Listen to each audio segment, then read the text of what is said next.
इस कहानी में हमारा मेन कैरेक्टर क्वीन एक ब्रूटल मिलिट्री एकेडमी में बस एक लेवल 1 का स्टूडेंट है। ना उसके पास कोई सुपर पावर है, ना कोई स्पेशल स्टेटस, और ऊपर से उसे लगभग हर कोई बुली करता है। इस एकेडमी में सिर्फ एक रूल चलता है, जिसकी ताकत उसी की हुकूमत। क्वीन की जिंदगी तब से मुश्किल रही जब उसने अपने पेरेंट्स को जंग में खो दिया। वो गवर्नमेंट के लिए लड़ते हुए मारे गए थे और जाते जाते अपने बेटे को एक अजीब सीलट किताब थमा गए, उनकी आखिरी निशानी। क्वीन ने लाख कोशिश की, लेकिन वो किताब कभी खुली ही नहीं, जब तक कि एक दिन अचानक उसकी नाक से गिरा एक खून का कतरा उस किताब पर नहीं गिर पड़ा, और वहीं से सब कुछ बदल गया। किताब अचानक एक्टिवेट हो गई और उसके शरीर में समा गई, एक सीक्रेट पावर अनलॉक करते हुए, द वैम्पायर सिस्टम। इस दुनिया में जहां लोग सिर्फ एक ही स्किल के साथ पैदा होते हैं, क्वीन को वो ताकत मिलती है जिससे वो कई स्किल्स अनलॉक कर सकता है और लगातार लेवल अप करता चला जाता है। ये है उस लड़के की कहानी जो कभी सबसे कमजोर था, लेकिन अब बनने वाला है कुछ ऐसा जिससे पूरा सिस्टम डरने लगेगा।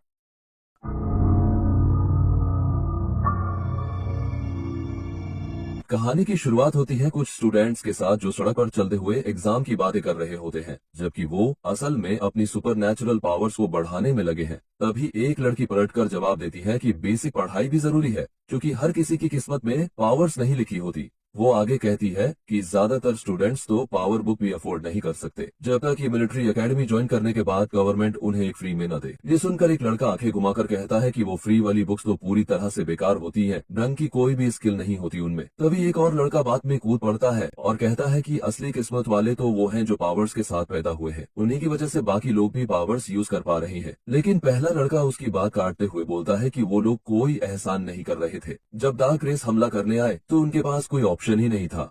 अगर तब वो आगे नहीं आते तो सबका खेल खत्म था। जैसे ही तीनों स्टूडेंट्स एक फुटपाथ पर खड़ी लड़की के पास से गुजरते हैं, वो पावर्स की बातें करते रहते हैं, जबकि वो लड़की चुपचाप किसी का इंतजार कर रही होती है। तभी उसकी नजर रेली पर पड़ती है, जो उसी स्कूल का एक स्टूडेंट है। भीड़ भी उसे नोटिस करती है और फुसफुसाकर कहती है कि वो सिर्फ हैंडसम ही नहीं, बल्कि अकेला ऐसा लड़का है जो लेवल 4 तक पहुंचा है।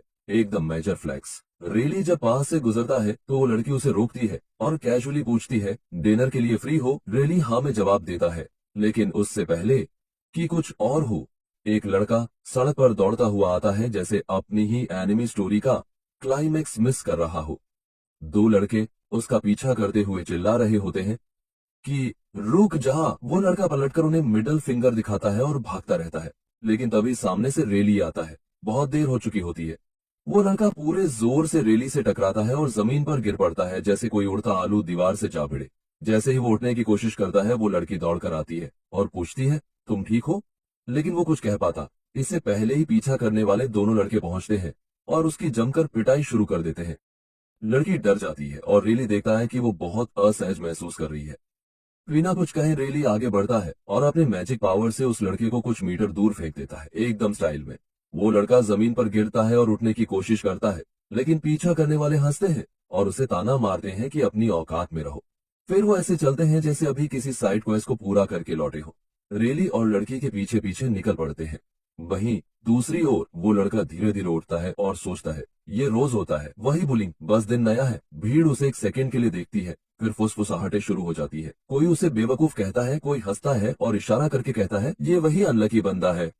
क्वीन कुछ नहीं कहता, बस चुपचाप चलता रहता है, पैर घसीटते हुए, जैसे कोई थका हुआ एनपीसी हो। उसके दिमाग में बस यही बात चल रही होती है, इस दुनिया में अगर तुम्हारे पास पावर्स नहीं है तो जैसे तुमने कोई जुर्म कर दिया हो। वो सीधे घर की ओर बढ़ता है, आंखों में कोई चमक नहीं, दिमाग थक कर सुन्न हो चुका है।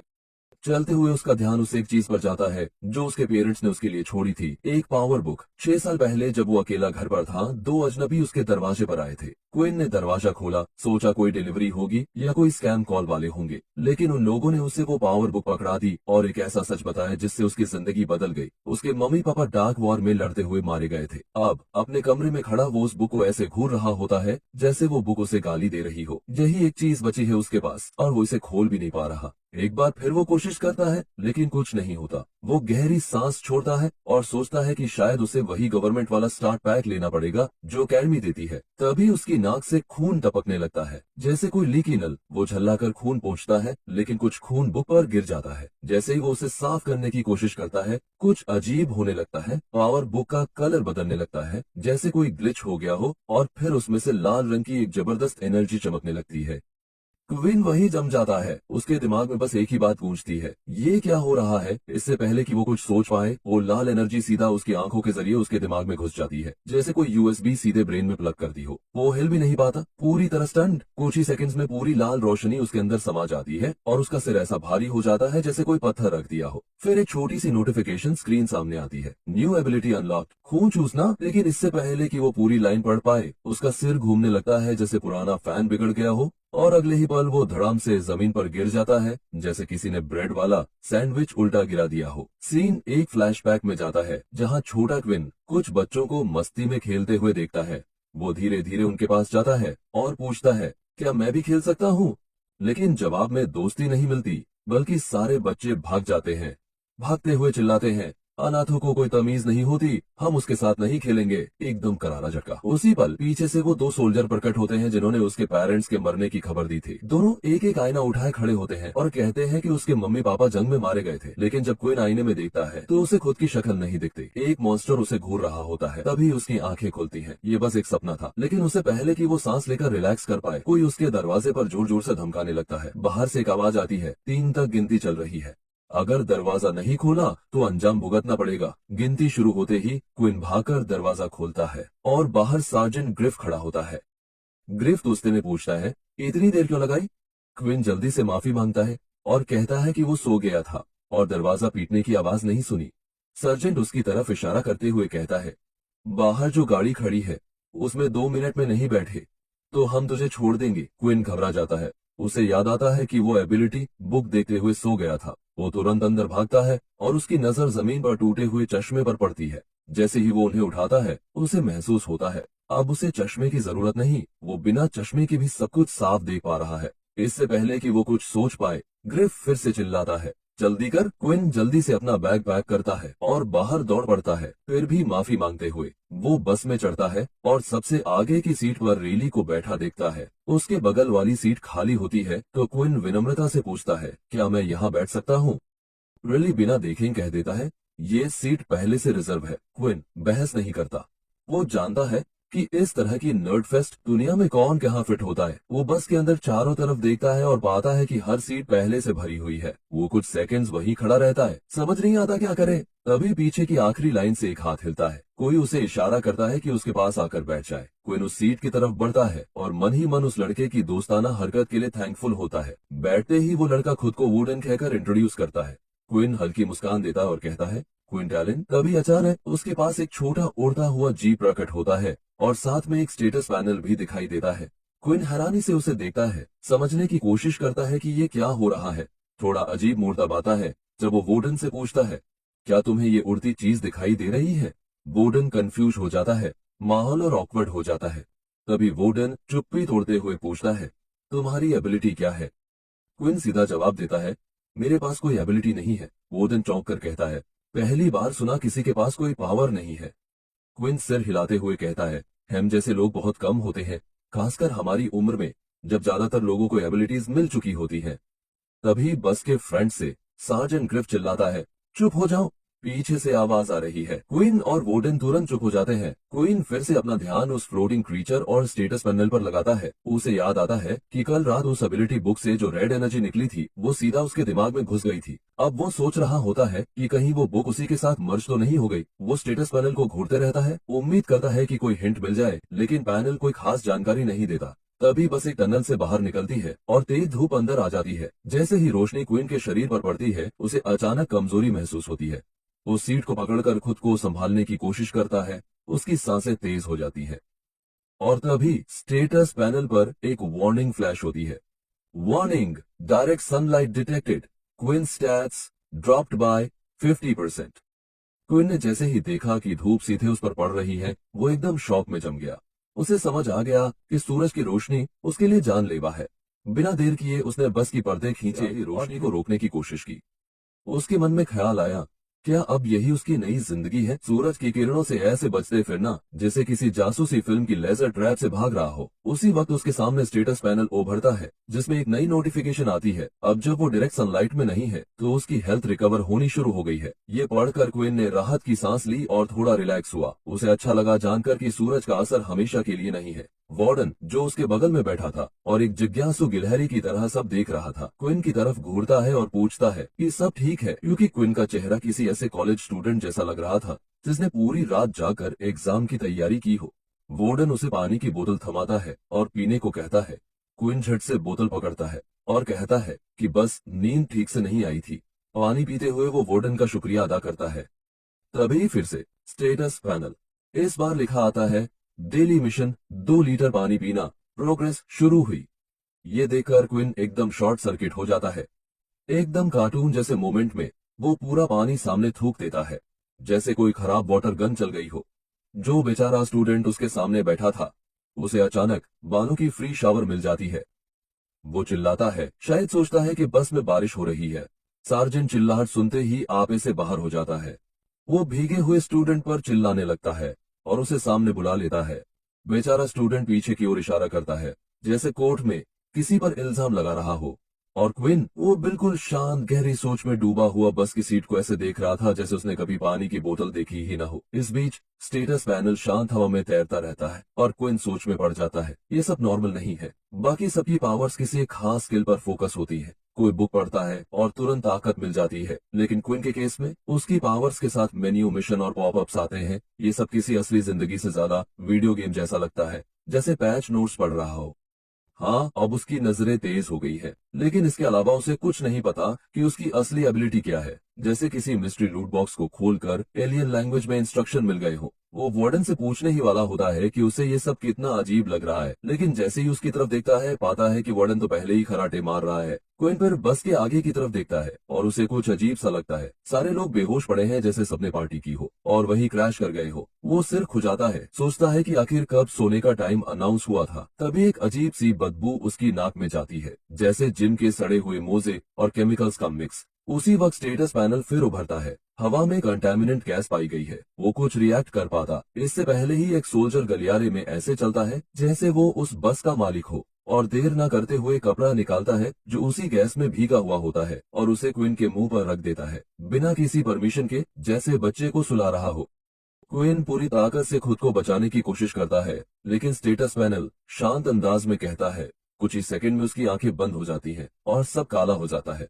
कई घंटे बाद क्विन की आंखें अचानक खुलती हैं। वार्डन उसके पास खड़ा होता है, ऐसे मुस्कुरा रहा होता है जैसे किसी स्पा से उठकर आया हो। क्विन इधर उधर देखता है और समझ जाता है कि अब वो बस में नहीं है, अब वो एक शानदार हॉल में है जहाँ 4 और स्टूडेंट्स भी हैं। वो वार्डन से पूछता है कि हम कहाँ हैं, और वार्डन कंधे उचकाकर कहता है कि शायद ये मिलिट्री एकेडमी है। हालांकि उसकी बात में भरोसा उतना ही है जितना किसी गिलहरी के स्टॉक मार्केट प्रेडिक्शन में। क्विन फिर चारों तरफ देखता है। उसके अलावा वहाँ 2 लड़कियां, एलेन और लेला, और एक लड़का पीटर मौजूद है। तभी हॉल के दरवाजे एकदम मूवी की तरह चरमराकर खुलते हैं और एक आदमी और एक औरत अंदर आते हैं। वो औरत जेन एक स्कूल टीचर जैसी प्रोफेशनल ड्रेस में होती है, लेकिन उसकी चाल में बॉस वाली एनर्जी साफ दिखती है। वो सीधा स्टूडेंट्स की तरफ बढ़ती है। वहीं वो आदमी सबसे कहता है कि घबराओ मत, ये बस एक एंट्री लेवल टेस्ट है, अकेडमी ज्वाइन करने से पहले। वो सबको कहता है कि वहीं खड़े रहो, तब तक कुछ मत करो जब तक नाम नहीं पुकारा जाता। कुछ सेकंड बाद वो आदमी आवाज लगाता है, पीटर चक। क्विन थोड़ा हैरान होता है कि ये टेस्ट अचानक ऐसे कैसे शुरू हो गए, जैसे कोई पॉप क्विज हो। पीटर घबराते हुए आगे बढ़ता है। जैन बाकी सबको शांत रहने को कहती है और पीटर से उसका एबिलिटी पूछती है। पीटर कुछ पल चुप रहता है, फिर कहता है कि उसके पास अभी कोई पावर्स नहीं है। बाकी स्टूडेंट्स ऐसे देखते हैं जैसे उसने कोई बम गिरा दिया हो। सबके चेहरे पर शॉक, लेकिन क्विन शांत रहता है। उसे अब महसूस होता है कि वो अकेला नहीं है इस नो सुपर पावर पार्टी में। जैन आराम से पीटर को कहती है कि कोई बात नहीं। उसके पास खड़ा आदमी एक रहस्यमयी किताब खोलता है जो अचानक चमकने और गूंजने लगती है जैसे कोई हाई लेवल लूट ड्रॉप हो। जैन फिर पीटर को इशारा करती है, समझाते हुए कि वो इस बुक की मदद से सुपर नेचुरल पावर ले सकता है। पीटर आगे बढ़ता है, किताब को वो ऐसे देखता है जैसे सोने की ईंट हो। वो पूछता है, ये सच में फ्री है? मुझे इससे पावर्स मिलेंगी? जैन मुस्कुराकर कहती है, हाँ, और अब तुम्हें लेवल 1 में रखा जाएगा। वो उसे कहती है कि खाली वक्त में इस बुक को पढ़ो और जब तैयार हो जाओ टेस्ट के लिए वापस आ जाना। पीटर का चेहरा ऐसे चमकने लगता है जैसे किसी ने उसे PS5 गिफ्ट कर दिया हो। वो थैंक्स कहता है और अचानक एक डिजिटल रिस्टबैंड उसकी कलाई पर उभरता है, स्लिक और बिल्कुल साईफाई स्टाइल में। फिर धीरे धीरे बाकी सबके हाथों में भी ऐसे ही बैंड्स आ जाते हैं। क्वीन अपने बैंड को ऐसे देखता है जैसे वो किसी सीरियल बॉक्स से निकला हो। पास में बैठी लेला उसे देखकर मुस्कुराती है और कहती है नॉर्मल है। वो बताती है कि इसमें उनका सारा डेटा स्टोर होता है और ये जिंदगी को आसान बनाता है, मतलब मिलिट्री स्टाइल स्मार्ट वॉच जिसमें प्राइवेसी का नामो निशान नहीं। तभी जेन कहती है क्विन टैलिन। क्विन बिल्कुल शांत भाव से आगे बढ़ता है। जेन उससे पूछती है क्या तुम्हारे पास कोई एबिलिटी है? क्विन साफ साफ जवाब देता है नहीं। जैसे पीटर, कोई डर नहीं, कोई ड्रामा नहीं, बस सच्चाई। जेन भी वही सांत्वना देती है और उसके पास खड़ा आदमी फिर से वो चमकती किताब एक्टिवेट करता है जैसे कोई देवता बुलाने वाला हो। क्विन किताब उठाता है लेकिन तभी स्टेटस पैनल सामने आता है। ठंडी बेरहमी से लिखा होता है आप इस एबिलिटी को सीख नहीं सकते। क्विन एक पल के लिए रुकता है। घबराने की बजाय वो सोचता है बाकी सब एक ही एबिलिटी सीख सकते हैं और अगर वो ये नहीं सीख सकता तो शायद उसके पास पहले से ही कोई एबिलिटी है। उसी पल पैनल उसे एक साइड क्वेस्ट देता है, exchange book for 10 EXP। Queen के मन में आता है कि ट्राई करे, लेकिन वो जानता है कि अगर उसने बुक वापस की तो सवालों की झड़ी लग जाएगी, जैसे कोई टीवी सीरियल में प्लॉट होल खुल गया हो। जैसे ही जेन अगला नाम लेने लगती है, क्विन अचानक बोल उठता है। वो अपना हाथ उठाता है और कहता है मुझे ये किताब नहीं चाहिए। कमरे में सन्नाटा छा जाता है, सब हैरान उलझे हुए, जैसे किसी ने अचानक रिकॉर्ड स्क्रैच कर दिया हो। कोई सोच भी नहीं सकता था कि ऐसा जवाब आएगा। बाकी स्टूडेंट्स जहां कंफ्यूज हो रहे थे, वहीं जेन पूरी तरह शांत और कंपोज रहती है। वो कामली पूछती है कि क्या क्विन वाकई में बुक लेने से मना करना चाहता है और चेतावनी देती है कि अगर उसने ये मौका छोड़ दिया तो बाद में उसे सब कुछ खुद ही हैंडल करना होगा। लेकिन क्विन भी बिल्कुल रिलैक्स्ड रहता है और बुक वापस देते हुए कहता है कि उसे पूरा भरोसा है कि वो अकेले मैनेज कर सकता है। जेन ये सुनकर अपने असिस्टेंट की तरफ हल्की सी नजर डालती है और फिर बाकी सबको बोलती है कि थोड़ा इंतजार करें, उसे एक अनयूजुअल केस रिपोर्ट करना है। वो सीधे हायर अप से कांटेक्ट करती है और पूरा मामला एक्सप्लेन करती है। दूसरी तरफ से एक शांत आवाज पूछती है कि क्या क्विन प्योर ब्लड फैक्शन से है। जेन साफ मना करती है, कहती है कि उसके रिकॉर्ड्स में ना कोई बीस्ट आर्मर है, ना फ्लैशी पावर्स, बेसिकली कुछ भी खास नहीं। थोड़े पॉज के बाद हायर अप कहता है कि फिर भी क्विन की पोटेंशियल टेस्ट करो। अगर वो बस एक नॉर्मल लड़का है तो ये दुनिया खुद ही उसे रियलिटी दिखा देगी। जेन बिना किसी ऑब्जेक्शन के अग्री करती है और फिर क्विन की तरफ देखकर ट्रेनिंग एरिया की ओर इशारा करती है। अब जब उसने बुक रिजेक्ट कर दी है तो सीधे टेस्ट शुरू होगा, ना कोई वार्म अप, ना चीट कोड्स। बाहर पहुंचते ही जेन एक तरफ हटकर क्विन को बोलती है कि सामने खड़े 3 बोट्स को डिस्ट्रॉय करे, लेकिन क्विन का शरीर पहले ही जवाब दे चुका होता है। टांगें कांप रही हैं, नजरों के आगे धुंध और एनर्जी ऑलमोस्ट खत्म। फिर भी वो खुद को संभालता है क्योंकि उसके पास ट्राई करने के अलावा कोई ऑप्शन नहीं है। जैसे ही वो आगे बढ़ता है और पंचेस मारना शुरू करता है, जेन ऑलमोस्ट शॉक में आ जाती है। उसके पंचेस इतने कमजोर होते हैं कि ऐसा लग रहा था जैसे कोई गीली नूडल से फाइट कर रहा हो। कुछ ऑकवर्ड सेकंड्स के बाद किसी तरह वो तीनों बॉट्स को गिरा देता है और वहीं खड़ा रहता है, ऐसे जैसे मैराथन भागकर आया हो। जेन बिना ज्यादा रिएक्शन दिए अनाउंस करती है कि क्विन की पावर लेवल 1 पर रैंक करती है। वो अपने डिजिटल रिस्टबैंड को चेक करता है और वही सच लिखा है, level 01 point, total beginner status.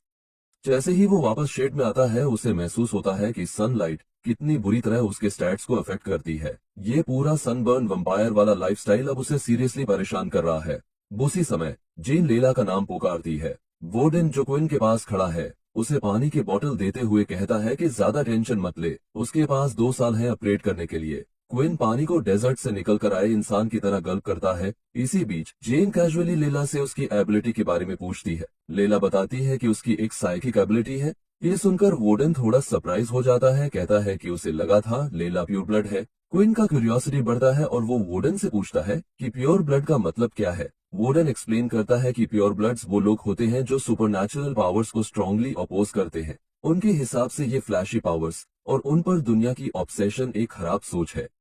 Warden आगे कहता है कि प्योर ब्लड्स अपना फोकस बॉडी ट्रेनिंग और बीस्ट आर्मर वेपन्स पर रखते हैं ताकि दाल की रेस से फाइट कर सके बिना किसी फैंसी पावर के। ये सुनकर क्विन लीला की तरफ देखता है और समझ जाता है कि शायद उसकी बीस्ट बोन बो और एरो को देखकर ही वोर्डन ने उसे प्योर ब्लड समझा था। टेस्ट खत्म होने पर जेन अनाउंस करती है कि लेला एक लेवल 2 एबिलिटी यूजर है। लेला थोड़ा शॉक्ड होती है और कहती है कि उसे स्कूल में लेवल 3 मार्क किया गया था। जेन बिल्कुल काम रहती है और एक्सप्लेन करती है कि हाँ, उसकी आर्चरी स्किल्स JX4X लेवल की है, लेकिन उसका एक टारगेट सिर्फ स्ट्रेंथ लेवल 8 से तोड़ा गया था, इसलिए अभी उसे लेवल 2 ही मिलेगा। लेला थोड़ी नाराज लगती है। लेकिन जेन अगला नाम पुकारती है, आइलीन। जैसे ही आइलीन आगे बढ़ती है, वोर्डन उसकी शोल्डर टैप करता है और मजाक में कहता है कि लकी है जो उसे आखिर में टेस्ट देना है। लेकिन आइलीन बिल्कुल भी मजाक के मूड में नहीं होती। वो गुस्से में वोर्डन को कहती है कि अपना हाथ दूर रखो। वोर्डन कुछ कह पाता इससे पहले ही आइलीन अपनी आइस एबिलिटी से उसका हाथ फ्रीज कर देती है और चेतावनी देती है कि अगली बार सिर्फ ठंडी हथेली लेकर नहीं जाएगा। आइलीन जैसे ही टेस्ट पोजीशन पर पहुंचती है और शुरू करती है, सबके मुंह खुले के खुले रह जाते हैं। जेन जेन्युइनली इम्प्रेस्ड होती है। अब वो समझ चुकी है कि आइलीन सिर्फ स्ट्रॉन्ग नहीं है बल्कि एक टोटल बॉस है। आइलीन टेस्ट को रिकॉर्ड टाइम में कंप्लीट करती है और जेन अनाउंस करती है कि वो लेवल 5 यूजर है। पीटर और क्विन वहीं बैठे रह जाते हैं, ऐसे जैसे उन्होंने कोई यूनिकॉर्न को बैकफ्लिप करते देख लिया हो। और फिर आता है आखिरी नाम, वोर्डन फिन। वोर्डन पूरी तरह एक्साइटेड हो जाता है। अपनी हथेली पर पंच मारते हुए एनिमे स्टाइल में प्राउडली बोलता है, अब मेरी बारी है। जैसे ही वोर्डन ने बॉट्स को तोड़ना फोड़ना शुरू किया, सब वहीं थम गए, यहाँ तक कि क्विन भी, जिसे ये समझ में आ गया कि वोर्डन की एबिलिटी भी आइलीन जैसी ही है। कुछ ही पलों में जब वोर्डन ने उन तीनों बॉट्स की धज्जियां उड़ा दी, जेन काफी एक्साइटेड लग रही थी और खुशी से अनाउंस करती है कि 5 में से 2 लेवल 5 एबिलिटी यूजर्स मिलना वाकई में बहुत बड़ी बात है। उधर वोर्डन बड़े ही कॉन्फिडेंट अंदाज में चलकर क्विन के पास आता है, पूरा खुद में खोया हुआ, और थोड़ा फ्लेक्स करने की कोशिश करता है। लेकिन क्विन कैजुअली पूछता है, क्या तुम सच में किसी को छूकर उसकी पावर कॉपी कर सकते हो?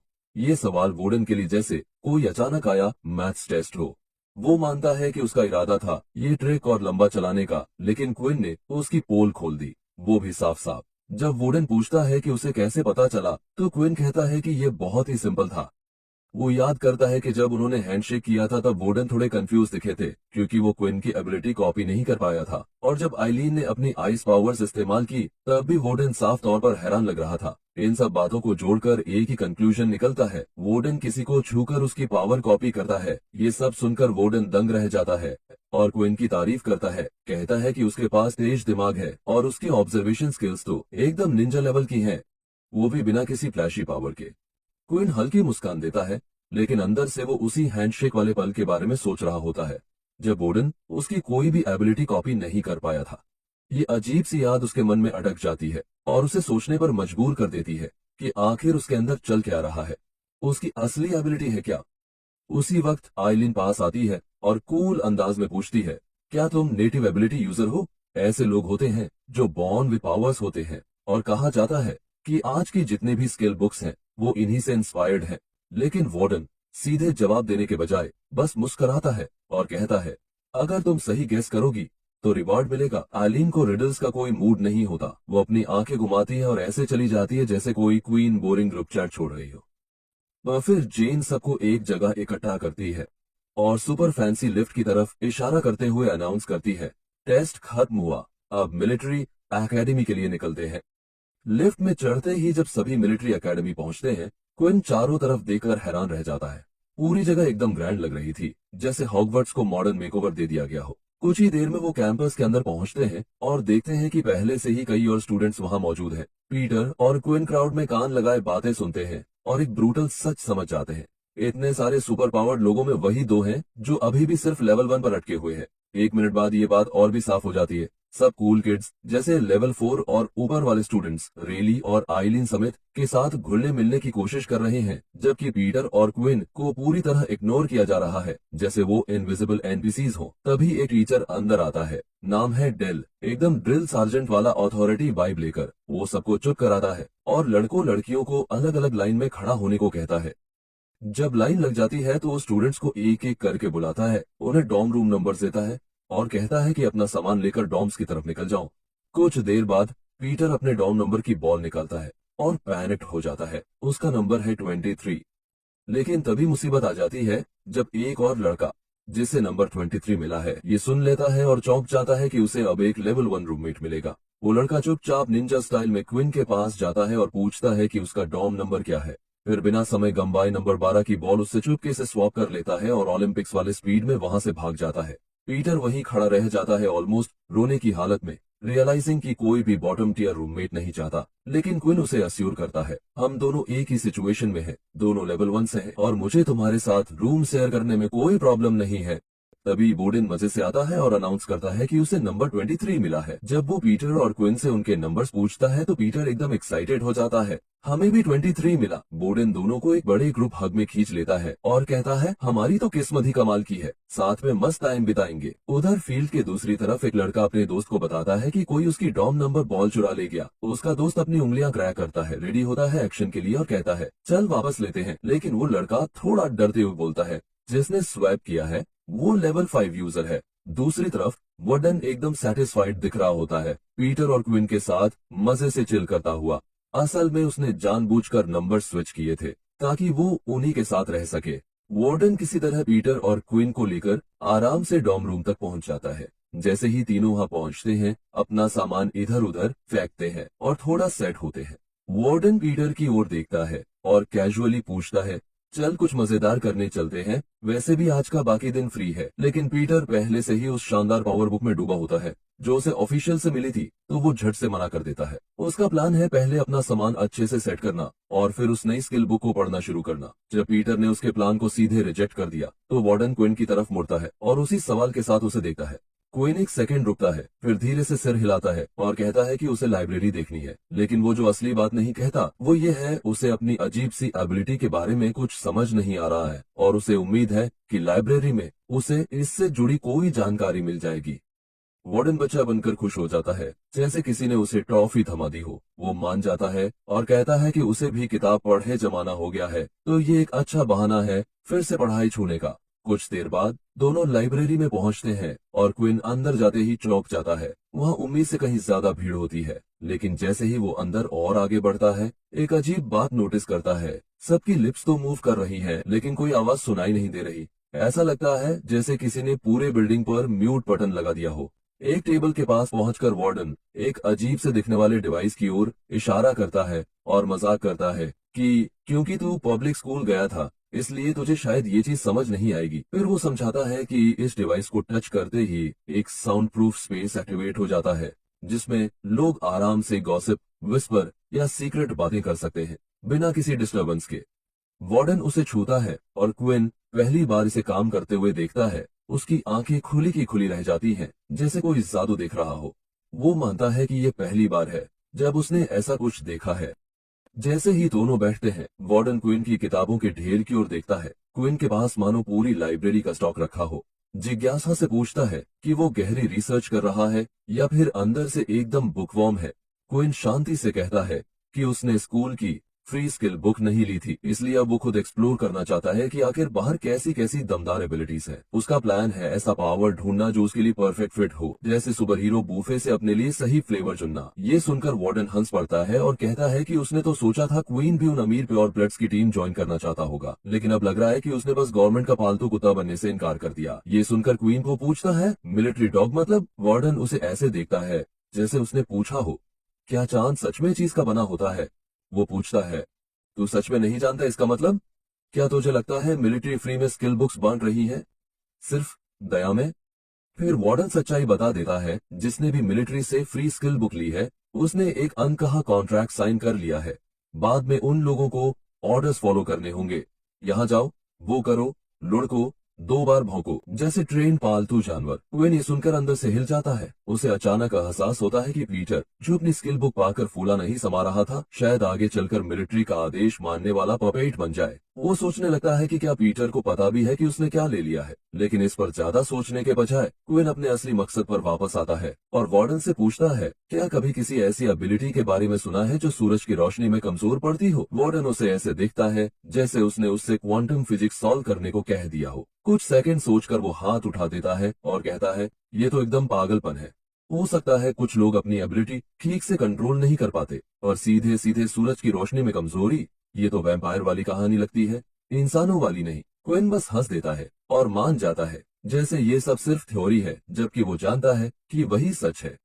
कुछ घंटों बाद जब वो अपनी किताबों के ढेर को पलटकर खत्म कर लेता है तो उसे समझ आता है कि कहीं भी उसकी एबिलिटी या सनलाइट वीकनेस का जिक्र नहीं है। वो ऊपर की मंजिल की ओर देखता है और सोचता है कि शायद वहां कुछ मिल जाए। नीचे वार्डन टेबल पर सोया होता है जैसे कोई आलसी पांडा। क्वीन ऊपर जाता है और बुक शेल्फ्स देखने लगता है। लेकिन जैसे जैसे वो कुछ किताबें पलटता है, उसे समझ आता है कि ज्यादातर फैंटेसी स्टोरीज हैं, असली स्किल्स की जानकारी नहीं।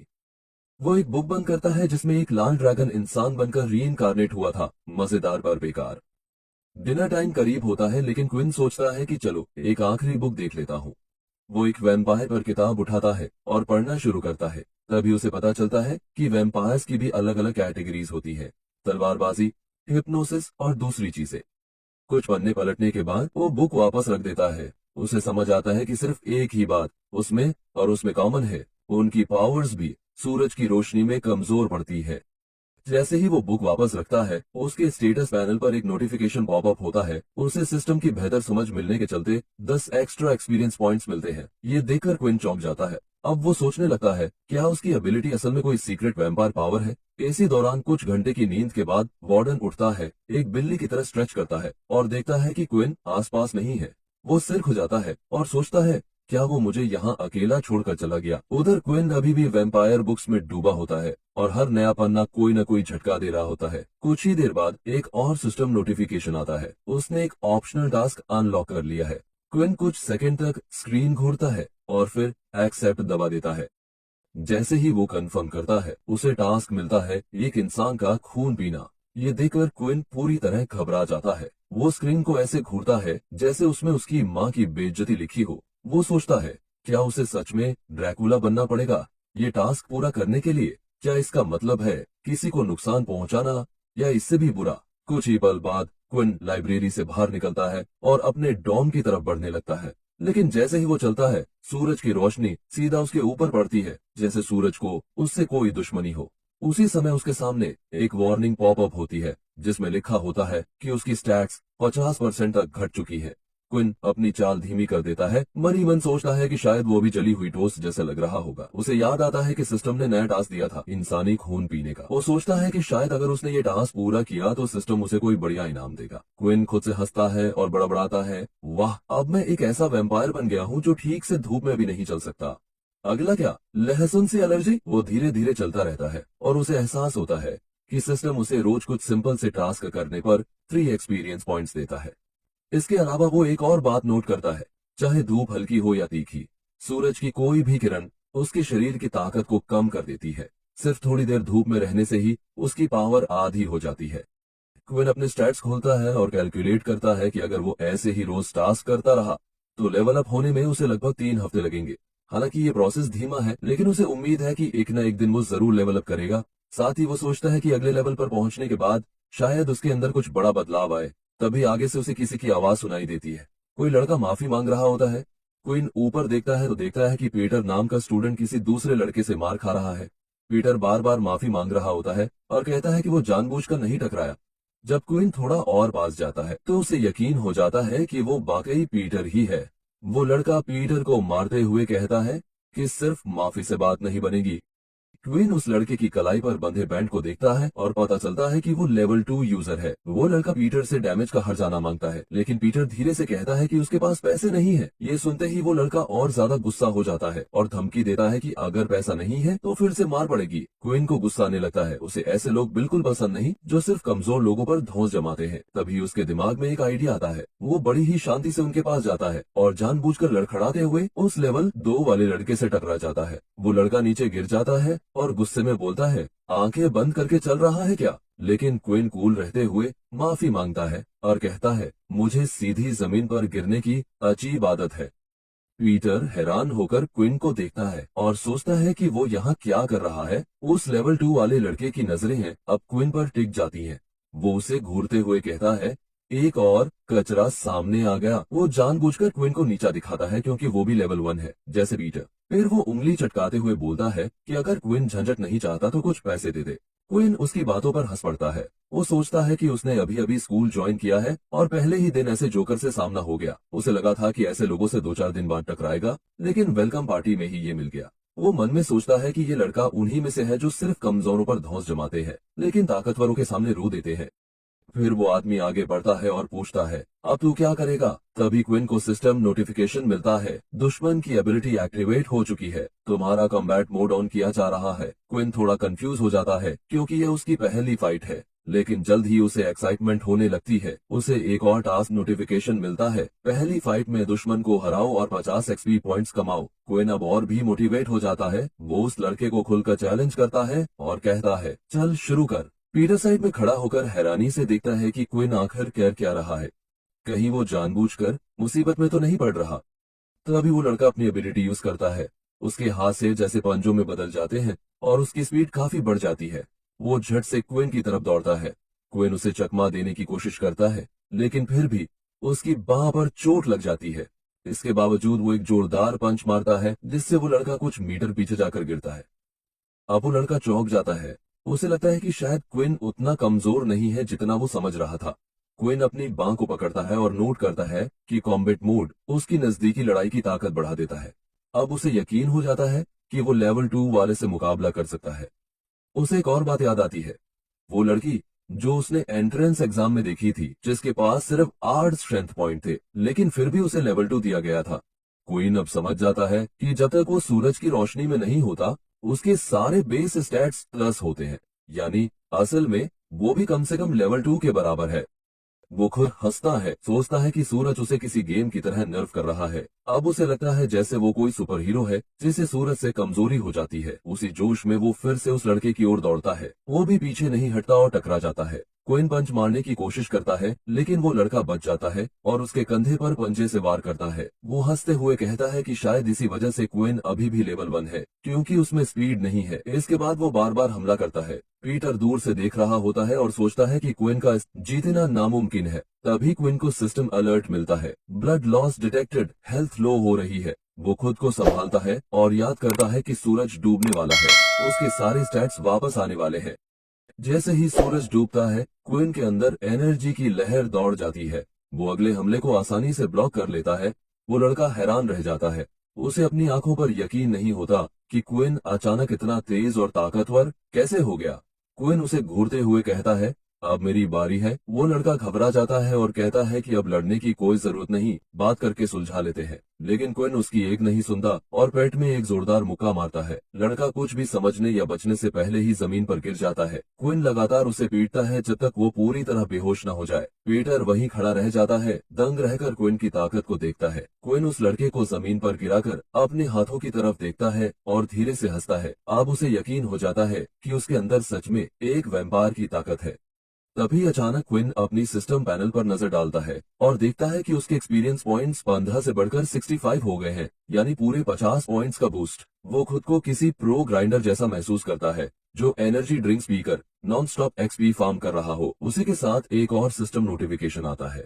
एक नई स्किल अनलॉक हुई है, नाम है सर्वे, जो फिलहाल लेवल 1 पर है। क्विन के चेहरे पर खिली हुई मुस्कान आ जाती है, जैसे उसने किसी मिस्ट्री स्नैक पैक को खोला हो और उसमें हवा की बजाय असली चिप्स निकल आए हो। वो एकदम हाइप्ड है, एकदम एक्साइटेड, क्योंकि उसे ताजा स्किल मिली है। तभी सिस्टम बताता है कि उसका कॉम्बैट मोड अब ऑफ हो चुका है। इसी बीच पीटर उसके पास आता है और पूछता है कि जिससे उसने अभी अभी फाइट की थी, क्या वो अब भी जिंदा है। क्विन शांत रहते हुए जवाब देता है कि वो ऐसा इंसान नहीं है जो किसी की जान ले ले। उसने बस उस लड़के की इतनी धुनाई की कि वो दोबारा सामने आने की हिम्मत न करे। पीटर नॉकआउट पड़े लड़के की तरफ देखता है और मानता है कि क्विन ने उसे एकदम अचानक फाइट में इनवाइट कर दिया था, और वो भी तब जब वो बंदा लेवल 2 था। ये देखकर वो खुद डर गया था, लेकिन क्विन कुछ नहीं कहता। उसका फोकस अब सिर्फ अपनी नई स्किल सर्वी पर है। वो सोचता है कि क्या ये स्किल सामने वाले की कमजोरी दिखा सकती है। वो तुरंत पीटर पर स्किल ट्राई करता है। पीटर बोलता है कि उसका हाथ अभी भी ब्लीड कर रहा है और सजेस्ट करता है कि उन्हें इन्फर्मरी जाना चाहिए। क्विन देखता है कि ये स्किल सामने वाले का रेस, हेल्थ, ब्लड टाइप और एबिलिटी शो कर रही है। फिर वो इसे उस दूसरे लड़के पर यूज करता है और पता चलता है कि उसका नाम काइल है, हेल्थ लो है, ब्लड टाइप बी नेगेटिव है और उसकी एबिलिटी है ट्रांसफॉर्मेशन। हालांकि क्विन नोट करता है कि कुछ जानकारी अभी लॉक्ड है, वैसे वैसे वो बाकी डिटेल्स भी अनलॉक हो जाएंगी। फिर भी उसे इतनी जानकारी मिलना ही काफी संतोषजनक लगता है, खासकर तब जब उसे अब ब्लड टाइप की अहमियत पता है, क्योंकि अब वो एक वैम्पायर है। खड़े खड़े ही उसके दिमाग में एक अजीब ख्याल आता है, क्या अलग अलग ब्लड टाइप का टेस्ट भी अलग होता होगा। लेकिन फिर वो खुद को झटका देता है और सोचता है, मैं तो पूरी तरह वैम्पायर बन चुका हूं यार। तभी उसकी नजर सामने जमीन पर पड़े खून के पूल पर जाती है। उसके दिमाग में क्वेस्ट एक्टिवेट होने लगता है। पीटर फिर से बोलता है, तू ठीक है ना, चल निकलते हैं, कोई देख लेगा तो मुसीबत हो सकती है, खासकर काइल को। क्विन थोड़े अजीब से अंदाज में हामी भरता है और दोनों वहां से चल देते हैं। पीटर थोड़ा आगे चलता है, जबकि क्विन एक बार पीछे मुड़कर उस खून की ओर देखता है, जैसे किसी ने पिज्जा स्लाइस छोड़ दी हो और वो अब भी वहीं पड़ा हो। बाहर से शांत दिखने वाला क्विन अंदर ही अंदर पूरी तरह वैम्पायर मंची मोड में जा चुका होता है। कुछ मीटर चलने के बाद पीटर फिर पूछता है कि वो सच में ठीक है ना, कम से कम जख्म तो साफ करवा ले ताकि ब्लीडिंग रुक जाए। क्विन कहता है कि उसे कुछ नहीं हुआ, ये बस सतही घाव है और ब्लीडिंग अब रुक चुकी है। लेकिन एक पल बाद ही वो रुक जाता है और अपने हाथ के जख्म की तरफ देखता है। पीटर भी रुकता है और पूछता है क्या हुआ। क्विन जल्दी से अपना हाथ छिपा लेता है और कहता है कि कुछ नहीं, लेकिन फिर खुद ही मान लेता है कि शायद उसे इन्फर्मरी चले जाना चाहिए। अगर जख्म इन्फेक्ट हो गया तो दिक्कत हो सकती है। वो पीटर से कहता है कि वो पहले डॉम चला जाए, वो थोड़ी देर में वापस आ जाएगा। जैसे ही क्विन मुड़कर चला, पीटर रोकने की कोशिश करता है, कहता है कि साथ चलते हैं, लेकिन क्विन मना करता है और कहता है कि वो अकेले मैनेज कर लेगा। फिर वो पीटर से पूछता है कि देख लेना वर्डन वापस आया है या नहीं, क्योंकि वो उसे लाइब्रेरी में छोड़कर आया था और तब से उनकी मुलाकात नहीं हुई। कुछ देर बाद क्विन उसी जगह पहुंचता है जहां उसकी कायल से फाइट हुई थी और इंसानी खून पीता है। इसके बाद उसके सारे घाव पूरी तरह से ठीक हो जाते हैं और उसकी हेल्थ भी फुल हो जाती है। उसी वक्त एक सिस्टम नोटिफिकेशन पॉप होता है, हंगर लेवल इंक्रीज्ड। क्विन उस मैसेज को पढ़ता है और हामी भरता है, सच में भूख अब जोर से लग रही है। उसे ये भी समझ आता है कि अब सिस्टम खाना देकर उसके शरीर को हील भी कर सकता है। वो उठता है और आसपास खाने का सोर्स ढूंढने लगता है।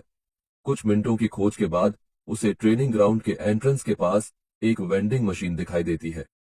क्विन वेंडिंग मशीन से खाना निकालता है और मुंह में भरे हुए खाने के साथ ट्रेनिंग ग्राउंड में एंट्री करता है, एकदम उस स्क्विरल की तरह जो मिशन पर निकली हो। वो इधर उधर देखता है, कोई ढंग का ट्रेनिंग बोर्ड ढूंढते हुए, आधा खाना चबाता आधा सोचता हुआ, जैसे अभी किसी को पंच मारेगा या फिर वही सो जाएगा। बीच का कोई ऑप्शन ही नहीं। उसी वक्त एरिना के अंदर एक लड़की पहले से ट्रेनिंग कर रही होती है। पानी का सिप लेते हुए वो सोचती है कि आज की ट्रेनिंग काफी हो गई है, अब कमरे लौट जाना चाहिए। लेकिन तभी उसकी नजर क्विन पर पड़ती है, वही लड़का जिसके पास ना कोई फ्लैशी पावर है और ना कोई फैंसी टाइटल। वो देखती है कि क्विन चारों ओर ऐसे देख रहा है जैसे कोई रास्ता भटक गया। वो सोचती है कि ऐसा क्या कारण है जो ये लड़का यहाँ आया है, जबकि इसके पास कोई खास एबिलिटी भी नहीं है।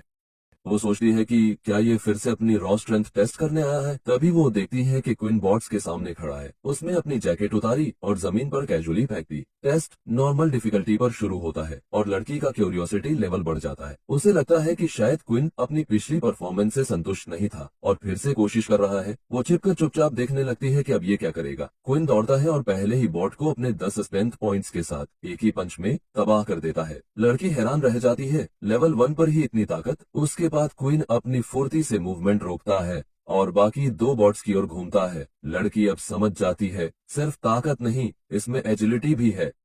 बॉट्स के पूरा घूमने से पहले ही क्विन तेजी से दौड़ता है और एक ही फास्ट किक से दोनों को डाउन कर देता है। टेस्ट खत्म होता है। सिस्टम उसकी एजिलिटी को 10 पॉइंट्स पर रेट करता है। लड़की की आंखें फटी रह जाती हैं। क्विन ने सारे टारगेट्स को तब तक हरा दिया जब तक उसकी जैकेट जमीन पर पूरी तरह गिरी भी नहीं थी। एक ठंडी लहर उसकी रीढ़ में दौड़ जाती है। अब वो सोचती है, क्या क्विन अब तक अपनी असली ताकत छिपा रहा था, और अगर ऐसा है तो इसके पीछे वजह क्या हो सकती है। कहानी अगले दिन सुबह कॉलेज के रेस्टोरेंट से शुरू होती है और माहौल पूरी तरह से टॉक्सिक है। 2 लो लेवल प्लेयर्स एक खाली सीट देखते हैं और उस पर ऐसे दौड़ते हैं जैसे कोई ट्रेजर मिल गया हो। लेकिन जैसे ही वो अपने ट्रेज रखने ही वाले होते हैं, एक स्मग हाई लेवल प्लेयर अपना बैग उस कुर्सी पर फेंक देता है। बिना कुछ कहे ही ये साफ कर देता है कि अब ये सीट उसकी है। दोनों दोस्त कंफ्यूजन में एक दूसरे को देखते हैं, फिर चुपचाप हार मान लेते हैं। उनमें से एक ऑकवर्ड तरीके से बाहर जाकर खाने का सजेशन देता है और दूसरा तुरंत मान जाता है, क्योंकि वो जानते हैं कि हाई लेवल प्लेयर से पंगा लेना उनके बस की बात नहीं। उनके लिए बस ईट एंड डिलीट वाला सीन है। बाहर सीढ़ियों पर बैठा पीटर अपना खाना खा रहा होता है और उन दोनों को जाते हुए देखता है। उसे उनकी बातों का थोड़ा बहुत हिस्सा सुनाई देता है। एक लड़का कहता है कि हाई लेवल प्लेयर्स काफी डरावने लगते हैं और दूसरा जोड़ता है कि हाई लेवल मतलब हाई ईगो और वो ड्रामा से दूर रहना ही बेहतर समझते हैं। ये सुनकर पीटर वर्डन और क्विन की ओर देखता है और सोचता है कि क्या वर्डन का उनके साथ बैठना ठीक है, क्योंकि ज्यादातर हाई लेवल प्लेयर्स अंदर बैठते हैं और लो लेवल प्लेयर्स को बाहर बैठना पड़ता है। क्विन, जो खुशी से अपना खाना चबा रहा होता है, पीटर की बात से सहमत होता है। वो कैजुअली कहता है कि वार्डन को शायद अब उनके साथ घूमने की जरूरत नहीं है और उसे अपने लेवल के लोगों से बॉन्ड बनाना चाहिए। ये सुनकर वार्डन का चेहरा सख्त हो जाता है। वो गुस्से से पीटर को घूरता है और कहता है कि ऐसी बकवास बंद करे। उसे ये हायरार्की वाला ड्रामा सबसे बेकार लगता है। उसके लिए इक्वालिटी मैटर करती है और वो साफ कहता है कि वो सब दोस्त हैं, इसीलिए उसे लो लेवल के लोगों के साथ बैठने में कोई शर्म महसूस नहीं होती। वो हंसते हुए सबको कहता है कि चिल करो और खाना एंजॉय करो। वही लड़की जो पिछली बार ट्रेनिंग एरिना में चुपचाप क्वीन को देख रही थी, दूर से फिर से उन्हें क्वाइटली ऑब्जर्व करती है, बिना कुछ बोले। थोड़ी देर बाद सब लोग थियोरेटिकल क्लास में होते हैं, जहां उनके टीचर डेल खड़े होकर यूजुअल मोटिवेशनल स्पीच दे रहे होते हैं। वो बताते हैं कि ओरिजिनल एबिलिटीज का सेल्फिश शेयरिंग जैसा कुछ नहीं होता। साथ ही वो ये भी कहते हैं कि आज की दुनिया में कोई नई पैटर्न्स नहीं आएंगी और भले ही अभी शांति है, पर कभी भी फिर से युद्ध छिड़ सकता है। इसलिए वो अर्ज करते हैं कि स्टूडेंट्स मिलिट्री स्कूल में जी जान से ट्रेनिंग करें और अपने एक्स्ट्रा ऑर्डिनरी पावर्स को इम्प्रूव करें, क्योंकि लेवल ही उनकी वैल्यू को डिफाइन करता है। क्विन, जो वर्डन और पीटर के बगल में बैठा होता है, डेल की बातों पर बिल्कुल ध्यान नहीं दे रहा होता। उसकी नजर वर्डन की तरफ जाती है और वो सोचता है कि वर्डन की एबिलिटी काफी काम की है, क्योंकि वो हाई लेवल पावर्स को डायरेक्टली कॉपी कर सकता है। लेकिन तभी उसके दिमाग में सवाल आता है, क्या वर्डन उन कॉपीड पावर्स को इम्प्रूव भी कर सकता है? इस क्यूरियोसिटी में वो अपना एक्सप्लोरेशन स्किल एक्टिवेट करता है ताकि वर्डन की एबिलिटी देख सके। लेकिन स्क्रीन पर आता है एबिलिटी हिडन। वर्डन वहीं पीसफुली बैठा होता है, अनअवेयर कि क्विन चुपचाप उसके स्टैट्स चेक करने की कोशिश कर रहा है। क्विन को अब और कंफ्यूजन होता है, क्यों वर्डन की एबिलिटी छिपी हुई है, जैसे उसने स्किल्स के लिए कोई इनविजिबिलिटी क्लोक पहन रखी हो। टाइम में वेस्ट किए बिना वो कैजुअली वार्डन से पूछता है कि क्या वो अभी भी आयरीन की पावर यूज कर सकता है। वार्डन थोड़ा सरप्राइज्ड होता है, लेकिन फिर क्विन की तारीफ करता है कि उसने उसकी एबिलिटी की एक फीचर पकड़ ली। वार्डन रिवील करता है कि अब वो आयरीन की एबिलिटी यूज नहीं कर सकता, क्योंकि उसकी कॉपी स्किल हर दिन रीसेट हो जाती है। जब तक वो आयरीन को फिर से टच नहीं करता, उसकी पावर ऑफ लिमिट रहती है। फिर वो जम्हाई लेते हुए क्विन को थैंक यू बोलता है और कैजुअली पूछता है कि क्या क्विन या पीटर में से कोई उसे अपनी एबिलिटी टेस्ट के लिए दे सकता है। अभी तक उसने डिसाइड नहीं किया कि किसकी स्किल को कॉपी करना है। क्विन ऑकवर्ड हंसी के साथ माफी मांगता है और कहता है कि वो उसकी हेल्प नहीं कर सकता। तभी क्विन का पेट जोर से गड़गड़ाता है। वर्डन उसे देखकर थोड़ा कंफ्यूज होता है और पूछता है कि क्या वो सच में अभी भी भूखा है, जबकि उसने कुछ देर पहले 2 लोगों जितना खाना खा लिया था। क्विन शीपिशली हंसता है और कहता है शायद खाना थोड़ी जल्दी डाइजेस्ट हो गया। उसे भी थोड़ा अजीब लगता है कि वो फिर से भूखा क्यों है। उसी वक्त एक सिस्टम नोटिफिकेशन उसके सामने पॉपअप होता है, हंगर लेवल इंक्रीज्ड। ये पढ़ते ही क्विन को झटका लगता है। अंदर से वो पैनिक करता है कि अगर ऐसे ही चलता रहा तो उसका फूड बजट बर्बाद हो जाएगा। वो साइलेंटली भगवान से दुआ करता है कि उसका पेट थोड़ा कम ग्रीडी हो। जैसे ही क्लास खत्म होती है, क्विन, पीटर और वार्डन साथ हॉलवे में चलते हैं। वार्डन कहता है कि उसे वॉशरूम जाना है, तो वो दोनों आगे बढ़ जाएं। वो बाद में कन्वीनियंस स्टोर में मिल जाएगा। क्विन और पीटर चल पड़ते हैं, लेकिन थोड़ी दूर जाते ही कुछ स्टूडेंट्स की बातें सुनकर रुक जाते हैं। 3 लड़कों का ग्रुप होता है, काइल और उसके 2 दोस्त। उनमें से एक घबराया हुआ कहता है कि हफ्ता खत्म होने से पहले 50 पॉइंट्स अरेंज करने हैं, क्योंकि रेले ने उतना डिमांड किया है। दूसरा लड़का भी नर्वसली अग्री करता है और कहता है कि वो पिटना नहीं चाहता। फिर वो काइल से उसकी राय पूछता है, लेकिन काइल, जो कल क्विन से पिट चुका होता है, चिड़चिड़ा होकर कहता है कि वो लोग उसे परेशान न करें, वो खुद पॉइंट्स अरेंज कर लेगा। साथ ही वो घमंड से कहता है कि जब वो खुद रेले के लेवल पर पहुंचेगा तो डबल वापस मांगेगा। तभी उसकी नजर क्विन और पीटर पर पड़ती है और वो ठिठक जाता है। दूसरी तरफ पीटर घबरा जाता है और धीरे से कहता है कि काइल अपने पूरे गैंग के साथ वापस आ गया है, शायद बदला लेने के लिए। लेकिन क्विन एकदम शांत रहता है, न डर न टेंशन। काइल के दोस्त एक्साइटेड हो जाते हैं। उनमें से एक कहता है कि आज तो किस्मत खुल गई, 2 फेमस नूब्स मिल गए जो पूरे ग्रेड में इकलौते लेवल 1 प्लेयर्स हैं जिनके पास कोई सुपरनैचुरल पावर नहीं है, मतलब वॉकिंग ट्यूटोरियल्स। लेकिन काइल चुप रहता है, क्योंकि उसे पता होता है कि क्विन जितना दिखता है उससे कहीं ज्यादा खतरनाक है। क्विन अपने कूल अंदाज में पूछता है कि ये लोग हैं कौन जो उससे उसके पॉइंट्स मांग रहे हैं। काइल चुपचाप रहता है, लेकिन उसके दोस्त जबरदस्ती करने लगते हैं। तभी वार्डन टाइम पर एंट्री करता है। वो कैजुअली बोलता है कि उसके पास बहुत सारे पॉइंट्स हैं, क्या चाहिए। फिर एक शातिर सी हंसी के साथ कहता है, इंटरेस्ट बहुत ब्रूटल होगा, लेना है तो लो। जैसे ही सबको समझ आता है कि ये वार्डन है, लेवल 5 प्लेयर, सबके चेहरों का रंग उड़ जाता है। वो सब भागने की कोशिश करते हैं, लेकिन वार्डन उन्हें पकड़ लेता है और एकदम बॉस जैसी हंसी हंसता है। पूरा गैंग डर के मारे माफी मांगने लगता है, बोलते हैं कि बस मिसअंडरस्टैंडिंग थी। तभी पीछे से एक आवाज आती है, कौन है जो मेरे छोटे भाइयों से उलझ रहा है। सब उस डायरेक्शन में देखते हैं और काइल का गैंग खुशी से चिल्ला उठता है जैसे उनकी जान बच गई हो। क्वीन भी देखता है, सामने रेले और उसका दोस्त मोमो खड़े हैं, लेकिन उन दोनों से एक अजीब सा खतरनाक ऑरा निकल रहा होता है। क्विन तुरंत अपने स्किल से मोमो के स्टैट्स चेक करता है, लेकिन हर डेटा अनरिकॉग्नाइज्ड आता है। उसे शक होता है कि शायद उसके current skills high level players को डिटेक्ट नहीं कर पा रहे। वो अपनी घड़ी चेक करता है और शॉक हो जाता है, मोमो पहले ही लेवल 6 तक पहुंच चुका है। ये सब तभी हुआ जब मोमो ने अपनी आंखें बंद की, जैसे कोई फिल्म का विलेन हो, और बड़े ही ठंडे अंदाज में काइल और उसके गैंग को जाने का हुक्म दिया। पूरा स्क्वाड ऐसे गायब हुआ जैसे कॉलेज फेस्ट में फ्री खाना। जाते जाते सब मोमो को थैंक्स बोलते रहे कि उसने उन्हें उस लेवल 5 बॉस वार्डन से बचा लिया। दूसरी तरफ वार्डन हंसते हुए क्विन और पीटर के पास आया और बोला कि चलो अब खाना खाते हैं, बहुत हो गया। पीटर ने सिर हिलाया और वार्डन ने उसे याद दिलाया कि जल्दी नहीं किया तो सारी फ्रंट रो डिशेज उसकी पेशेंस से पहले खत्म हो जाएंगी। लेकिन तभी मोमो ने उन्हें रुकने को कहा।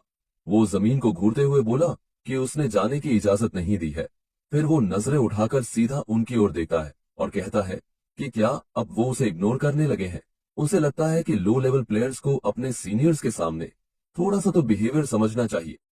ये सुनकर वार्डन ने भी तेज नजर से उसकी ओर देखा और पूछा कि क्या वो अभी भी बकवास कर रहा है। मोमो ने उसका पूरा नाम लेते हुए ठंडी आवाज में कहा, वार्डन फेंग, तू यहाँ 2 दिन से आया है और अभी से तेरी कहानियां घूम रही हैं। उसने कहा कि सब यही बात कर रहे हैं कि अकेडमी का top rank fresher low level लोगों के साथ घूमता है। वार्डन ने शांत अंदाज में कहा कि इसमें दिक्कत क्या है, क्या इस पर भी कोई रूल है। मोमो हंसा और बोला, रूल तो नहीं है, लेकिन यहाँ कुछ बातें अनरिटन रूल्स से चलती है। फिर वो धीरे धीरे क्विन के पास आया और उसकी आंखों में आंखें डालकर बोला कि जब हाई लेवल प्लेयर्स जैसे वार्डन यूजलेस नबडीज जैसे क्विन को इंपॉर्टेंस देने लगते हैं तो उनके जैसे लोग खुद को ज्यादा समझने लगते हैं। उसने कहा कि क्विन इसका जीता जागता एग्जाम्पल है, जो सामने खड़े सीनियर को देखकर भी बेसिक रिस्पेक्ट नहीं दिखा पाया। पूरा मूड जैसे फाइनल बॉस वाला हो।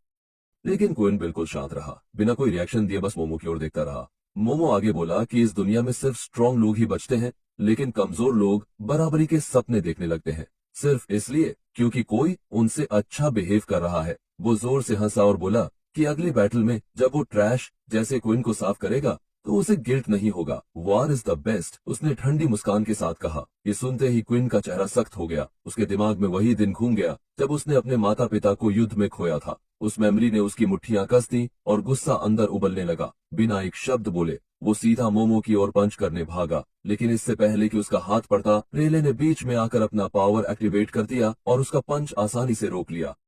रेले ने अपनी दूसरी हथेली में एनर्जी इकट्ठा की और सीधे क्विन के पेट में एक जोरदार वार किया। क्विन उछलता हुआ सीधा पीटर पर गिरा और दोनों नीचे जा गिरे, घायल और हक्के बक्के। रेले उनके ऊपर खड़ा हुआ और बोला कि लगता है क्विन की मेमोरी बहुत शॉर्ट है, उसे याद नहीं कि वो दोनों पहले भी एक ही स्कूल में थे और उसे पता होना चाहिए कि असली स्ट्रेंथ किसके पास है। मोमो ने फिर से हंसते हुए क्विन का मजाक उड़ाया, जैसे उसने अपने आप को कोई सुपर हीरो समझ लिया हो। पूरा सीन जैसे किसी विलन कट सीन जैसा था। लेकिन तभी वार्डन भी कूद पड़ा और बोला, तो क्या मेरे लिए भी तो यही सोचता है मोमो? वो बोला कि वो कोई साइड कैरेक्टर नहीं है, वो खुद लेवल 5 प्लेयर है। फिर उसने पूरे कॉन्फिडेंस के साथ मोमो पर पंच किया, लेकिन उससे पहले ही मोमो बिजली जैसी स्पीड में एक साइड हटा और वार्डन का हमला पूरी तरह खाली चला गया। ये देख वार्डन स्टन्ड रह गया। उसने फ्रस्ट्रेशन में क्विन और पीटर की तरफ देखा और कहा कि वो ये मानने से इनकार करता है कि मोमो सच में इतना स्ट्रांग है। क्विन धीरे से खड़ा हुआ और वार्डन से कहा कि अब रुक जाओ। उसे अच्छी तरह समझ आ गया था कि मोमो और रेले दोनों ही उनके लीग से काफी ऊपर हैं। जब वार्डन आर्ग्यू करने लगा तो क्विन ने सिर हिलाकर चुपचाप मान लिया कि उसने इम्पल्सिवली रिएक्ट किया। ऊपर से ये भी सच था कि वार्डन की एबिलिटी भी अभी काम नहीं कर रही थी। ऐसे में लड़ाई करना तो सीधा सुसाइड था। उधर मोमो मुड़कर चला गया और जाते जाते बोला कि आज तो उसका लड़ने का मूड नहीं था, इसे फ्रेंडली वार्निंग समझो। रेले ने भी एक ठंडी नजर उन पर डाली और मोमो ने जोड़ा, स्कूल में कुछ लोग ऐसे हैं जिनसे मिलिट्री तक डरती है। और फिर उसने आखिरी चेतावनी दी, अगर जिंदा रहना है तो कुछ ग्रुप से दूर ही रहो, नहीं तो एक दिन मरोगे और पता भी नहीं चलेगा कैसे। ये सुनते ही वार्डन का गुस्सा और बढ़ गया, लेकिन क्विन और पीटर बस चुपचाप खड़े रहे, ये जानते हुए कि अभी उनके पास कुछ भी नहीं जिससे वो जीत सके। उनके हाथ भले रेडी हों, लेकिन एक्सपी तो बहुत पीछे है। थोड़ी देर बाद तीनों एक शांत रूम में इकट्ठा हुए। पीटर ने सबसे पहले पूछा, जब उसने कहा कि मिलिट्री एकेडमी में किसी को परवाह नहीं होती, क्या होता है? क्विन ने सिर हिलाया और माना कि शायद ये सच है। वार्डन भी सहमत हुआ और बोला कि स्कूल इंटरफियर नहीं करता क्योंकि स्टूडेंट्स को आपस में लड़ने देना उनके लिए फायदेमंद होता है। उसने कहा कि इस ब्रूटल सिस्टम में कमजोर लोगों के पास स्ट्रांग बनने का एक ही रास्ता है, आर्मी ज्वाइन करना। क्विन ने ऐड किया कि प्लेयर्स के लिए इसमें एक फायदा भी है, उन्हें ज्यादा रिसोर्सेज और मिलिट्री ट्रेनिंग मिल सकती है। लेकिन फिर उसने गंभीर होकर कहा कि इसकी कीमत भी भारी है। जब भी मिलिट्री बुलाएगी उन्हें बिना सवाल बैटलफील्ड में जाना होगा। इतना कहने के बाद क्विन वार्डन की ओर मुड़ा और कहा, तू अब हमसे दूर ही रहे। ये सुनकर वर्डन चौंक गया। क्यों? उसने कहा कि उन्हें ब्लाइंडली ओबे करने की जरूरत नहीं, लेकिन क्विन का एक्सप्रेशन सीरियस था। उसने कहा कि उसे पता है वर्डन हेल्प करना चाहता है, लेकिन उसे यह भी समझना होगा कि कुछ ताकतें उनके कंट्रोल से बाहर होती हैं। उसने कहा कि जब भी वो हाई लेवल लोगों के बनाए रूल तोड़ते हैं, तो हो सकता है कोई वर्डन से ना उलझे, लेकिन कांटे तो पीटर और क्विन की राह में पड़ते हैं। वर्डन फिर भी पीछे नहीं हटा। उसने कहा, मैं प्रोटेक्ट कर सकता हूँ, लेकिन तभी पीटर ने कामली बोला, तू अगर हमें सच में प्रोटेक्ट करना चाहता है तो दूर रह। वर्डन वही जम गया, जैसे किसी ने उसका दिमाग अनप्लग कर दिया हो। उसका चेहरा एकदम शॉक में था। पीटर ने सोचा कि शायद वो बात मान जाएगा, लेकिन हुआ उल्टा। वर्डन का चेहरा गुस्से में लाल हो गया। पीटर ने चीजें संभालने की कोशिश की, लेकिन उससे पहले ही वर्डन मुड़ा और बोला, तुम लोग यही चाहते हो ना? तो ठीक है, मैं दूर रहूंगा। वो गुस्से से बाहर चला गया। पीटर चुपचाप उसे जाते हुए देखता रहा और बोला कि शायद हमें वर्डन को समझाना चाहिए, लेकिन क्विन ने धीरे से कहा, नहीं, यही बेहतर है।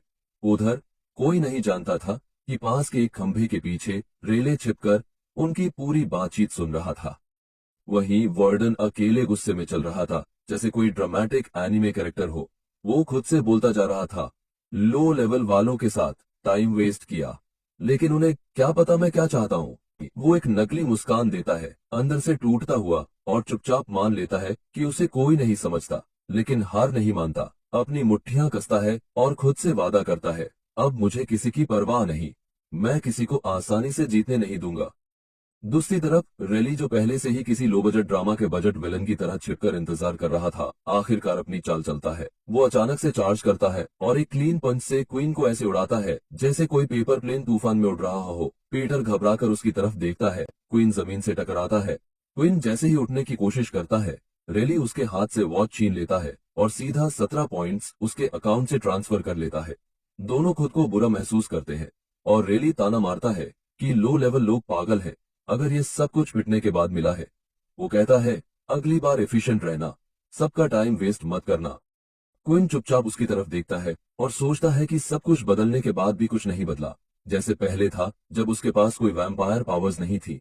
वो खुद से पूछता है कि क्या नतीजा अलग होता अगर वो बेहतर लड़ पाता, लेकिन फिर वो चुपचाप खड़ा होता है और मान लेता है कि हार तो हार ही होती है, चाहे जितनी भी रेजिस्टेंस क्यों ना हो। वो खुद को दिलासा देता है कि उसके पास अभी भी एएनए अकाउंट में कुछ पैसे बचे हैं, अगली बार बस कम पॉइंट्स लोड करेंगे। पीटर वो वॉच उठाकर देता है जो रेली ने फेंकी थी और कहता है कि हाँ, सिस्टम थोड़ा इरिटेटिंग है, लेकिन कम से कम अगर कोई दोबारा लूट भी ले तो बहुत बड़ा नुकसान नहीं होगा। क्विन सिर हिलाकर सांस छोड़ता है और सोचता है कि ये बदकिस्मती कब खत्म होगी। तभी उसके सामने एक सिस्टम नोटिफिकेशन पॉप होता है। उसे पता चलता है कि कोई नया टास्क अनलॉक हुआ है। जैसे ही वो टास्क एक्सेप्ट करता है, एक नया नोटिफिकेशन ड्रामेटिक न्यूज एंकर की तरह ऐलान करता है कि उसका मिशन है रेली ब्लेड को हराना। वो उस छोटे वेम्पायर आइकन को देखता है जो टास्क के ऊपर तैर रहा होता है और लगता है जैसे वो भी क्विन से ज्यादा दुखी है। मगर मिशन रिवॉर्ड अच्छे हैं, 80 एक्सपीरियंस पॉइंट्स, जो किसी जार में फंसे कीड़े के लिए जैकपॉट है। लेकिन खुशी ज्यादा देर नहीं टेकती। उसे जल्दी ही समझ आता है कि रैली को हराना मतलब चिल पिकनिक नहीं, ये तो स्कूल प्रिंसिपल से डिबेट लड़ने जैसा है। सूरज की रोशनी उसके ऊपर पड़ती है और उसे एहसास होता है कि रैली को हराना तो दूर, ठीक से खड़ा रहना भी टफ हो रहा है। तभी दूसरा नोटिफिकेशन आता है, हाई लेवल गैप की वजह से अगर वो मिशन पूरा करता है तो बोनस रिवॉर्ड भी मिलेगा। लेकिन फिर एक वार्निंग आती है, सनलाइट एक्सपोजर की वजह से उसके स्टैट्स 50% कम हो गए हैं। साथ ही एक और अलर्ट बताता है कि उसकी भूख फिर से बढ़ गई है। वो अपने स्टैट्स चेक करता है और सोचता है कि अगर वो सनलाइट से बच भी जाए तब भी रेली के साथ का गैप नहीं भर पाएगा। उसे समझ आता है कि अगर उसे रेली से बराबरी करनी है तो उसे जल्दी लेवल अप करना होगा। कुछ देर बाद क्विन और पीटर अपने डॉर्म रूम पहुंचते हैं, जैसे किसी सर्वाइवल गेम से निकले हो। वर्डन पहले से ही बेड पर बैठा उनका इंतजार कर रहा होता है। दोनों थके हुए बस सिर हिलाते हैं और कहते हैं कि वो वापस आ गए। पीटर को वर्डन की शक्ल देखकर कुछ अजीब लगता है। उसका चेहरा जैसे किसी मड रेसलिंग मैच के बाद का है, थोड़े ब्रूजेस, थोड़ी मिट्टी। जब पीटर पूछता है तो वर्डन मुस्कुराते हुए कहता है, चिंता मत करो, पहले उसे अच्छी धुलाई दी थी। फिर वो कैजुअली पूछता है कि उन्होंने अपनी फाइट जीती या नहीं। पीटर कुछ कहने ही वाला होता है, लेकिन क्विन हंसते हुए बीच में टपकता है और कहता है, कुछ सीरियस नहीं हुआ। वो मजाक करता है कि उन्होंने एक लग्जूरियस मील लिया और खुद को मर्च में ट्रीट किया। वर्डन अलमारी के पास जाकर चिल करता है, मुस्कुराकर कहता है, अच्छा किया, अगली बार मुझे भी साथ ले चलना। पीटर धीरे से क्विन के पास झुकता है और पूछता है कि क्या वो वर्डन को रेली वाली बात नहीं बताने वाला? क्विन धीरे से कहता है कि नहीं, उसे भूल जाना बेहतर है। वर्डन वो बात नहीं छोड़ेगा और वो नहीं चाहता कि वो स्ट्रेस ले। तभी क्विन का पेट जोर से गड़गड़ाता है। वर्डन चौंक कर देखता है। क्विन ऑकवर्डली हंसता है और कहता है, जितना फैंसी खाना होता है उतना छोटा पोर्शन भी तो भूख लगना नॉर्मल है। वो ये भी जोड़ता है कि उसकी डाइजेशन स्पीड लाइटनिंग जैसी है। वर्डन हंसता है और अपना स्मार्ट वॉच अनलॉक करता है। वो कहता है, चलो कुछ खाने चलते हैं नियर बाय स्टोर में। लेकिन वार्डन अचानक 10 पॉइंट्स क्विन के अकाउंट में ट्रांसफर कर देता है, जिससे क्विन चौंक जाता है, जैसे किसी ने एग्जाम हेल में उसे पिज्जा पकड़ा दिया हो। उसे थोड़ी शर्म महसूस होती है वो एक्सेप्ट करने में, लेकिन वार्डन उसे मना करता है। कहता है ये सिर्फ उस दोपहर की माफी है। मानता है कि वो थोड़ा स्टबन हो सकता है, लेकिन चाहता है कि फ्यूचर में सब एडजस्ट करे। क्विन मुस्कुराता है और जेन्युइनली वार्डन को थैंक्स बोलता है। कुछ देर बाद क्विन कन्वीनियंस स्टोर में कुछ खाने की तलाश में शेल्फ स्कैन कर रहा होता है। तभी वो दो लड़कों की बात सुनता है। उनमें से एक कहता है कि वो पहले बहुत डर गया था और पूछता है कि क्या उसके दोस्त ने भी मोमो की आंखों में वो लुक देखा। दूसरा जल्दी से कहता है, धीरे बोल, कोई सुन लेगा। क्विन उन्हें पहचानता है। ये वही दो हैं जो दोपहर को कायल के साथ थे।